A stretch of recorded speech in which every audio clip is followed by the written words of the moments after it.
বাংলাদেশ কেন বিশ্বকাপে নেই? এটা কি শুধুই নিরাপত্তার অভাব নাকি বিসিবির চরম ভণ্ডামি? কেন আইসিসি সরাসরি বাংলাদেশের অবস্থানকে দ্বিচারিতা বলে আক্রমণ করলো? টি-20 বিশ্বকাপ থেকে বাংলাদেশের বাদ পড়া নিয়ে জল এখন অনেক দূর গড়িয়েছে। আইসিসির সাম্প্রতিক রিপোর্টে বিসিবির দাবিকে নস্যাৎ করে দেওয়া হয়েছে।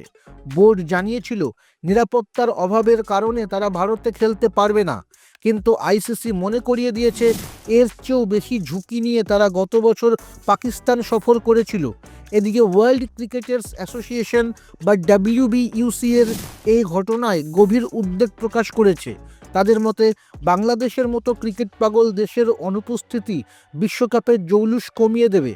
একই সাথে খেলোয়াড়দের সাথে বোর্ডের অব্যবস্থাপনা আর চুক্তি নিয়ে অবহেলাকেও দায়ী করেছে তারা।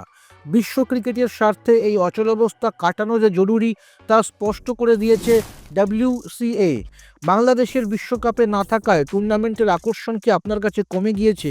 বিসিবির এই অবস্থানের পেছনে আসল কারণ কী বলে মনে হয় আপনার? কমেন্ট করুন এবং এরকম খবর আরও আপডেট পেতে সাবস্ক্রাইব করুন এই চ্যানেল। আপনার নিজের জন্য বা নিজের ব্যবসার জন্য পার্সোনাল বা বিজনেস ওয়েবসাইট তৈরি করতে চান, অথবা তৈরি করতে চান আধুনিক মোবাইল অ্যাপ? কোথায় যোগাযোগ করবেন, কিভাবে শুরু করবেন বুঝতে পারছেন না? যোগাযোগ করুন নিচে দেওয়া ফোন নাম্বারে। আপনার সমস্ত প্রশ্নের উত্তর পাবেন এখানেই।